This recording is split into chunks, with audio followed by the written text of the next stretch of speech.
Hello friends, स्वागत है आपका हमारे यूट्यूब चैनल एडुटेरिया पे। आज जो हमारा टॉपिक है वो है भारत की नदियाँ। तो भारत, आपको पता होगा कि भारत नदियों से परिपूर्ण देश है और नदियों से रिलेटेड बहुत सारे जीके रिलेटेड एग्जाम जैसे बीपीएससी, सीडीपीओ या फिर आप देते हैं रेलवे, बैंक, एसएससी, तो जिनमें जीके बहुत बड़ी मात्रा में पूछे जाते हैं उनमें ये क्वेश्चंस निश्चित रूप से आते हैं। तो कैसे हम इनको आसानी से याद कर सकते हैं और कैसे समझ सकते हैं? केवल नदी ही नहीं, नदी पे बने हुए डैम या फिर नदियों से जुड़े हुए परियोजनाएं, ये भी बहुत सारे क्वेश्चन बन जाते हैं। इसके अलावा नदियों के आसपास मौजूद शहर, ये सारे क्वेश्चन को समझने के लिए आपको पहले फिगर वाइज नदियों का अध्ययन करना परम आवश्यक है। तो आज हम लोग उसी को देखेंगे। तो भारत एक नदियों से परिपूर्ण देश है और किसी भी नदी का एक मूल उद्देश्य होता है या तो अपने से बड़े नदी में मिलना चाहते हैं या फिर किसी सागर, महासागर, किसी झील में मिलना चाहते हैं। तो खास करके यहाँ पे हम देखेंगे कि भारत के दक्षिणी हिस्से में इस तरफ बंगाल की खाड़ी और इस तरफ है अरब सागर। तो ये दो प्रमुख जलीय क्षेत्र है जिसमें कोई नदी जो है मिलना चाहती है। तो भारत की प्रमुख नदियों को हम लोग स्पेशली दो भागों में विभाजित करते हैं। ठीक है, पहला जो भाग है हमारा वो है हिमालयन नदी और दूसरा है प्रायद्वीपीय नदी। तो हिमालयन नदी और प्रायद्वीपीय नदी, वे नदियां जो हिमालय से निकलती हैं उनको हम लोग हिमालयन नदी कहते हैं और वो जो दक्षिण भारत में निकलती हैं उन्हें हम लोग प्रायद्वीपीय नदी कहते हैं। आपको पता है ये हिस्सा जो है इस तरह से ये हिमालय क्षेत्र है। अब इन्हीं क्षेत्रों से निकलने वाली नदियों को हम लोग हिमालयन नदी कहते हैं। आइए उनसे रिलेटेड कुछ क्वेश्चन देखते हैं। यहाँ पे एक जगह है तिब्बत में जिसका नाम है मानसरोवर। मानसरोवर झील है। इसी के पास से चेमा युंगडुंग से एक नदी इस तरह से उत्तर की ओर से भारत के सबसे उत्तरी छोर से निकलते हुए पाकिस्तान होते हुए अरब सागर में जाकर के मिल जाती है। ये कोई और नदी नहीं बल्कि सिंधु नदी है, जिसके बारे में आप लोगों ने पढ़ा होगा कि सिंधु घाटी सड़क। इसकी कई सहायक नदियां हैं जैसे झेलम, चिनाब, रावी, व्यास और सतलज। इनके क्रम को आपको याद रखना है। सिंधु सबसे ऊपर है, उसके बाद आता है झेलम, उसके बाद आएगा चिनाब, उसके बाद आएगा रावी, फिर व्यास और सतलज। इनसे रिलेटेड बहुत सारे ऑब्जेक्टिव्स आपने अभी तक देखे होंगे। जैसे कई बार ये पूछा जाता है तुलबुल परियोजना किस नदी पे है, तो झेलम नदी पे है। या फिर श्रीनगर किस नदी के किनारे है, झेलम नदी के किनारे है। जम्मू किस नदी के किनारे है, तो चिनाब नदी के किनारे। इस तरह के रिलेटेड क्वेश्चन बहुत सारे पूछे जाते हैं, लेकिन इसमें जो सबसे इंपॉर्टेंट पॉइंट है वो है सिंधु जल समझौता। 1960 में तत्कालीन प्रधानमंत्री जवाहरलाल नेहरू के समय विश्व बैंक की अध्यक्षता में एक संधि की गई थी पाकिस्तान के साथ, सिंधु जल समझौता। चूंकि ये सिंधु नदी भारत और विशेष रूप से पाकिस्तान में, इसलिए ये दोनों के बीच समझौता हुआ। समझौते की मुख्य बातें क्या थी? सबसे प्रमुख बात कि ऊपर की जो तीन नदियां हैं, कौन कौन याद रखेंगे इसको? सिंधु, झेलम, चिनाब, ये तीन नदियों के 80% जल पाकिस्तान को उपयोग करना था तथा 20% जल भारत को उपयोग करना। इसके अलावा जो नीचे की तीन नदियां हैं, रावी, व्यास, सतलज, इसका 80% जल भारत को उपयोग करना था तथा 20% जल पाकिस्तान को उपयोग करना। तो यही जो जल समझौता हुआ, इसी को हम लोग स्पेशली जानते हैं सिंधु जल समझौते के नाम से। कई बार इसको लेकर के कई मुद्दे आप लोग पेपर और मैगजीन्स में पढ़ते रहते हैं। तो ये सिंधु जल समझौता यही था जिसके तहत ऊपर के जो तीन नदियां थे, सिंधु, झेलम, चिनाब, उसका 80% जल जो है वो पाकिस्तान और 20% भारत को यूज कर रहा है। तो ये जल समझौतों से रिलेटेड आप क्वेश्चन पढ़ सकते हैं। सिंधु की जो लंबाई है वो 2880 किलोमीटर है, जिसमें से वो काफी छोटा हिस्सा ही भारत से गुजरता है, बाकी ज्यादातर हिस्सा उसका पाकिस्तान है। आइए हिमालय नदी में जो सबसे प्रमुख नदी है गंगा, उसके बारे में हम लोग पढ़ते हैं। गंगा उत्तराखंड के गंगोत्री, जिसको गौमुख भी कहा जाता है, वहां से निकलते हुए यूपी, बिहार, झारखंड में एक छोटा सा हिस्सा और पश्चिम बंगाल होते हुए बांग्लादेश में चली जाती है और जा करके बंगाल की खाड़ी में गिर जाती है। तो ये गंगा जो कि 2525 किलोमीटर लंबी नदी, जो कि भारत की सबसे लंबी नदी के रूप में जानी जाती है। कानपुर, इलाहाबाद, पटना ये प्रमुख शहर है जो इनके किनारे बसे हुए। इनसे जुड़े हुए और कई पॉइंट्स हैं जो धीरे धीरे हम बताएंगे। यहीं इसके उत्तराखंड में ही एक और नदी निकलती है जिसका नाम है यमुना। ये यमुना प्रयाग, इलाहाबाद में आकर के गंगा नदी से मिल जाती है। तो ये हमारा नदी है गंगा, ये है यमुना। यमुना से रिलेटेड कुछ पॉइंट्स आपको ध्यान रखने हैं। यह भारत की सबसे बड़ी सहायक नदी, किसकी सहायक है? गंगा की सहायक। और ये गंगा नदी जो उत्तराखंड में निकलती है और जा करके पश्चिम बंगाल और बांग्लादेश होते हुए बंगाल की खाड़ी में गिरती है, वो भारत की सबसे लंबी नदी है। अब गंगा से रिलेटेड कुछ और पॉइंट्स को देखते हैं। तो गंगा का नाम गंगा तब पड़ता है जब दो नदियां इसमें आकर के मिल जाती है, खास करके अलकनंदा और भागीरथी। ये दो ऐसी नदियां हैं जिसके मिलने के बाद ही इसका नाम गंगा पड़ता है।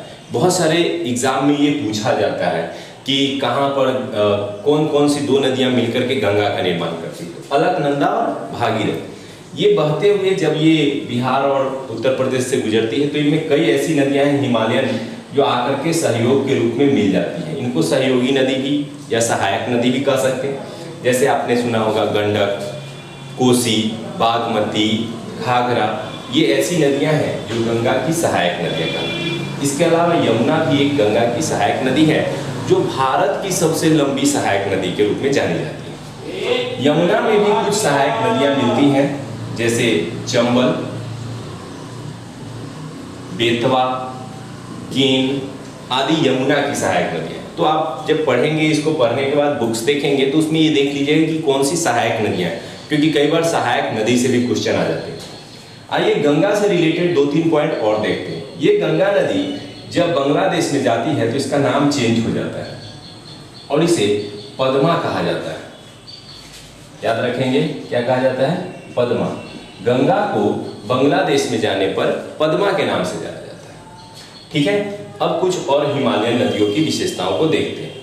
यही मानसरोवर से एक और नदी निकलती है जिसका नाम है, इस तरह से घूमते हुए ये अरुणाचल प्रदेश, असम होते हुए बांग्लादेश चली जाती है और गंगा में मिल जाती है। इसे हम लोग तिब्बत में सांपो के नाम से जानते हैं और भारत में इसे ब्रह्मपुत्र के नाम से जानते हैं। ब्रह्मपुत्र यह भारत की और भारत से गुजरने वाली सबसे लंबी नदी है। इसकी लंबाई लगभग 2900 किलोमीटर है, लेकिन भारत में यह मात्र 915 किलोमीटर ही गुजरती है, इसलिए इसे भारत की सबसे लंबी नदी नहीं कहा जाता।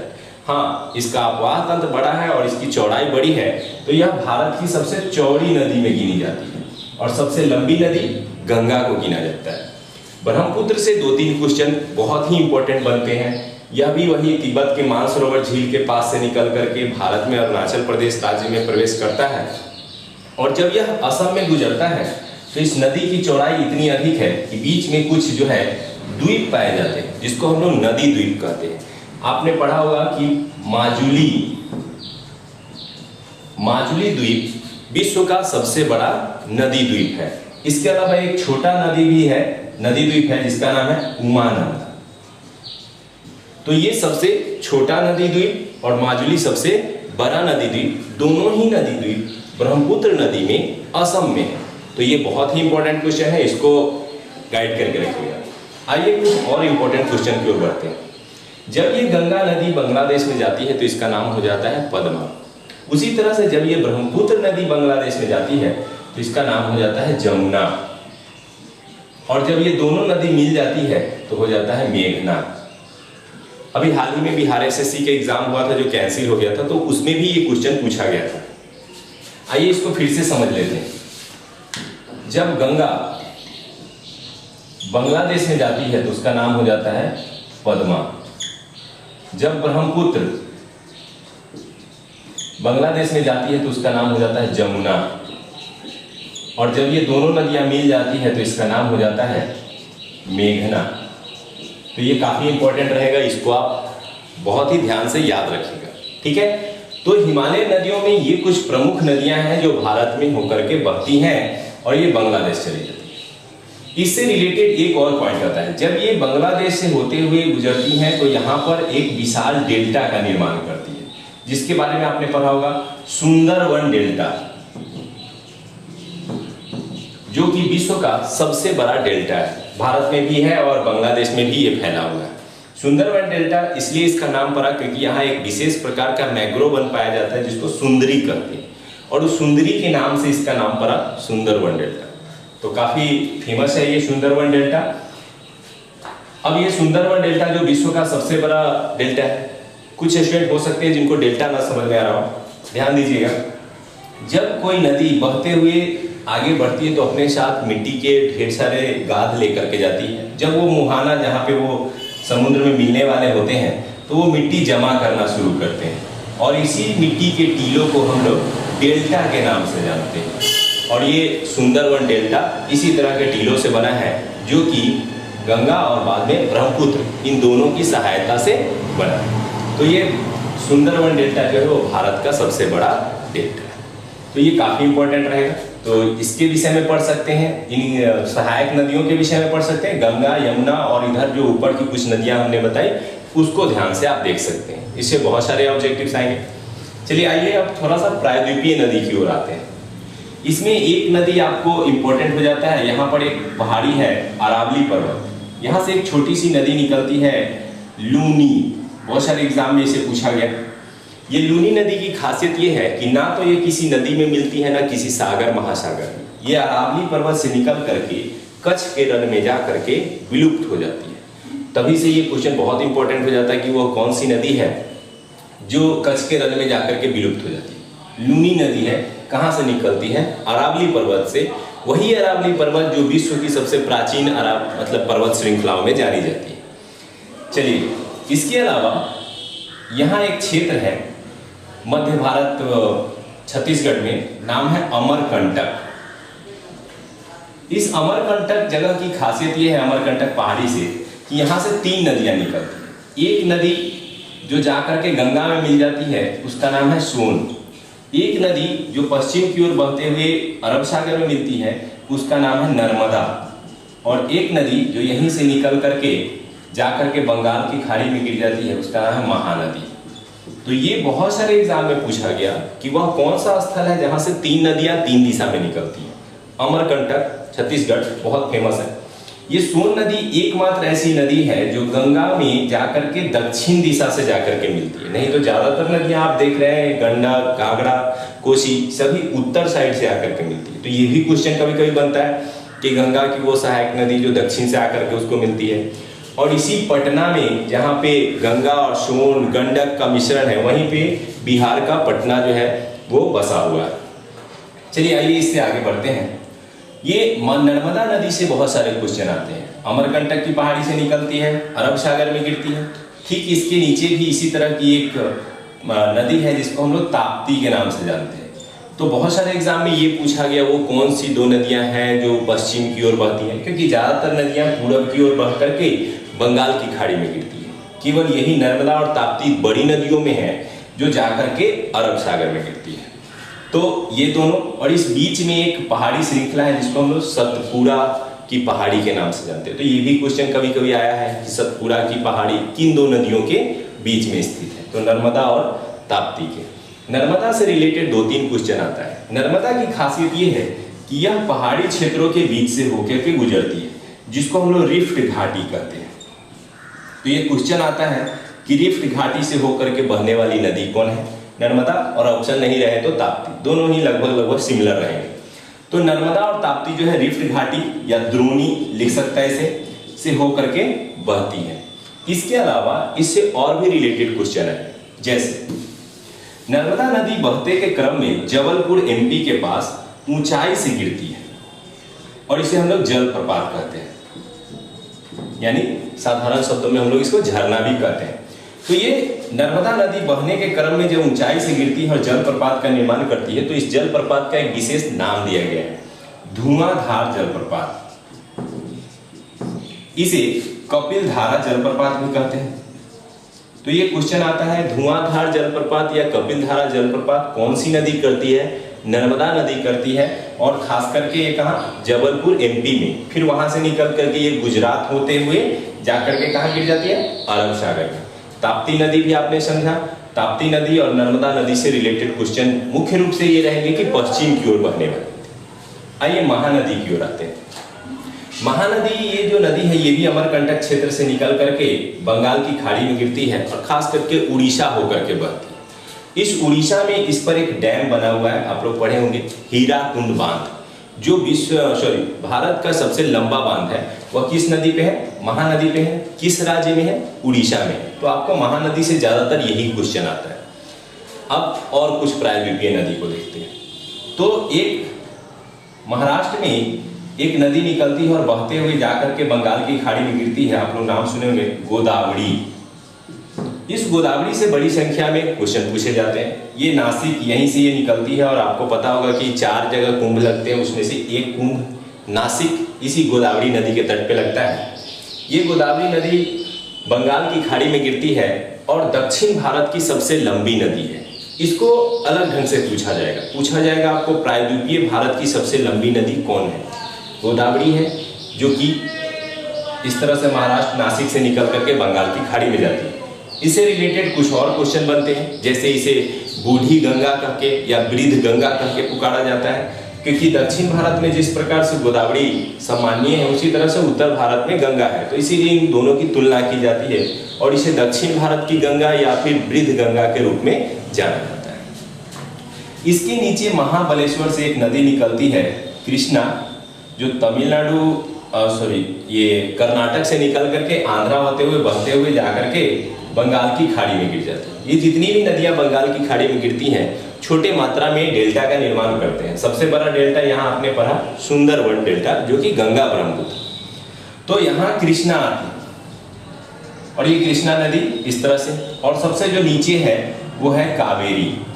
इसके अलावा भी एक है वैगई और पेन्नार वगैरह, तो वो छोटी नदियां हैं, उसको आप लोग थोड़ा ऑब्जेक्टिव वगैरह के रूप में पढ़ सकते हैं। ये कावेरी नदी है। इस कावेरी नदी से भी 2-3 क्वेश्चन बन जाते हैं। जैसे आप पढ़े होंगे कि कावेरी जल विवाद किन 2 राज्यों के बीच, तो कर्नाटक में निकल करके तमिलनाडु में जाती है, तो ये कर्नाटक और तमिलनाडु के बीच में ये विवाद है कावेरी नदी से संबंधित। कावेरी से रिलेटेड एक और क्वेश्चन है, शिव समुद्रम जलप्रपात। ये जो वाटरफॉल है शिव समुद्रम, किस नदी पर बनाया गया है? तो कावेरी नदी पे शिव समुद्रम जलप्रपात है। कृष्णा से एक क्वेश्चन आप लोग बड़ी मात्रा में पढ़े होंगे कि ये जो आप पढ़ते होंगे कि नागार्जुन सागर बांध परियोजना किस नदी पे है? तो इसी कृष्णा नदी पे।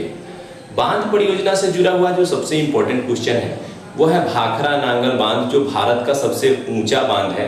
वो आ जाइए यहाँ सतलज नदी पर पंजाब में है, और यह भाखरा नांगल बांध बड़ी संख्या में क्वेश्चन में आता है कि भारत का सबसे ऊंचा बांध परियोजना किस नदी पे है, किस राज्य में है? तो सतलज नदी पे पंजाब में। यहीं से एक नहर निकाली गई है जो कि राजस्थान को पानी पहुंचाती है। इसको इंदिरा गांधी नहर के नाम से जाना जाता है। इसे इंदिरा कनाल भी बोलते हैं, और भारत में ही नहीं बल्कि विश्व में सबसे लंबी मानव निर्मित नहर के रूप में इसको जाना जाता है। और ये क्वेश्चन बार बार एग्जाम में आता है कि इंदिरा कनाल को पानी किस नदी से प्राप्त होता है, इंदिरा कनाल या इंदिरा नहर जो है वो किस राज्य को सिंचित करता है? तो खास करके राजस्थान को ज्यादा बेनिफिट पहुंचाता है। कई बार व्यास भी दे देता है सतलज के साथ, क्योंकि व्यास नदी जो है वो सतलज की सहायक नदी है। तो इन दोनों नदियों का पानी जो है वो इंदिरा नहर को प्राप्त होता है। लेकिन बेसिकली आप केवल सतलज ऑप्शन है तो सतलज भी दे सकते हैं। अगर दोनों ज्वाइंट में पूछे जाएंगे तभी हम लोग सतलज और व्यास देंगे। तो ये हमारे भारत की प्रमुख नदियां हैं, जिनमें हमने देखा कि ऊपर वाली ये जो नदियां थी वो हिमालय से निकलती हैं। ये जो नदियां हैं वो प्रायद्वीपीय भारत की नदियां हैं। इनसे जुड़े हुए और भी ऑब्जेक्टिव्स आएंगे, जैसे एग्जाम्पल के तौर पे कौन से डैम जो है किस नदी पे बनाए गए हैं। जैसे आपको ये ब्रह्मपुत्र के बारे में मैंने बताया कि इधर इसको सांपो कहते हैं, अरुणाचल प्रदेश में जब प्रवेश करती है तो इसका नाम चेंज हो जाता है, दिहांग कहते हैं। और फिर ये भारत में ब्रह्मपुत्र के नाम से जाना जाता है और आगे जाकर के बांग्लादेश में चली जाती है। इसके अलावा यहाँ नर्मदा और ताप्ती से क्वेश्चन आते हैं कि बाकी सभी नदियाँ डेल्टा बनाती है और एस्च्यूरी कौन बनाती है। तो एस्च्यूरी नर्मदा और ताप्ती बनाते हैं। पश्चिम की ओर बहने वाली नदी कौन है, नर्मदा और ताप्ती है। लूनी नदी की खासियत क्या है, ये है। तो ये नदियों से रिलेटेड बहुत सारे क्वेश्चन। यूपीएससी में एक क्वेश्चन पूछा गया था कि वो कौन सी 3 नदियां हैं जो हिमालय को क्रॉस करके भारत में आती है। तो ध्यान देंगे, ये नदी सिंधु, ये नदी सतलज और ये नदी ब्रह्मपुत्र, यह 3 ही ऐसी नदियां हैं जो हिमालय को क्रॉस करके तिब्बतीय क्षेत्र में उत्पन्न होती है और क्रॉस करते हुए भारत में प्रवेश करती है। और भारत में प्रवेश करने के बाद भारतीय क्षेत्र को सिंचित करने के अलावा ये इधर पाकिस्तान में चली जाती है, जबकि ये जो ब्रह्मपुत्र है वो बांग्लादेश में चली जाती है। तो नदियों के इस जाल को बेहतर ढंग से समझने के लिए इस वीडियो को कम से कम 2-3 बार देखिएगा ध्यान से। इसके अलावा इसको पढ़ने के बाद हो सके तो इसके ऑब्जेक्टिव्स पे जाकर के क्लिक कीजिएगा, यानी ऑब्जेक्टिव्स बनाइएगा अपने बुक्स में, अपने प्रिपरेशन वाले जो आपके नोट्स होंगे उनमें इनको संचित कीजिएगा। काफ़ी हेल्प करेगा ये। और इसको समझ लेने के बाद आप अगर डैम वगैरह याद करना चाहते हैं, नदी घाटी परियोजनाएं जैसे दामोदर घाटी परियोजनाएं बहुत सारी हैं, तो वो याद कर सकते हैं। और कौन से शहर किस नदी के किनारे हैं वो भी समझना बहुत आसान हो जाएगा। तो उम्मीद करते हैं कि आपको ये भारत की नदियाँ पसंद आया होगा। अगर ये पसंद आया है तो इसे लाइक करें, सब्सक्राइब करें और दोस्तों को शेयर करें। हाँ, एक और मैं विशेष बात बताना चाहूँगा कि आप लोग पढ़ाई करें और कमेंट सेक्शन में जाकर के आप बता सकते हैं कि आपको ये पसंद आया या नहीं आया, इसमें कुछ कमियाँ रहीं या क्या है। तो वो आपका इंतजार रहेगा हमारा। इस वीडियो को देखने के लिए धन्यवाद। देखते रहिए एडुटेरिया। थैंक्स।